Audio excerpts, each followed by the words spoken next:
How to download slides on Google Slides. If you want to download your slides on Google Slides, it's very simple. So if you're using Google Slides and then you decide to download it, first of all, let us say we're going to slides.google.com. We are done editing our slide and we want to download it for offline usage, not just online, but for offline usage as well.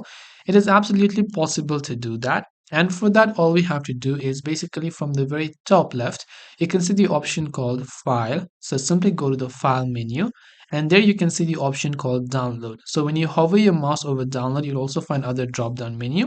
Now you can choose to download as a PowerPoint file, ODP document, PDF file, plain text, JPEG image file for current slide, PNG image again for current slide only, and scalable vector graphics for current slide only.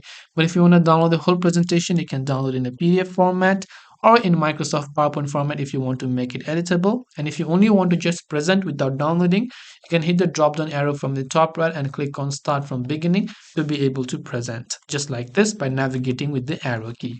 So I hope this video pretty much helped you. If you have any questions, feel free to leave them down. Thanks for watching till the very end of this tutorial, and see you soon in our next video.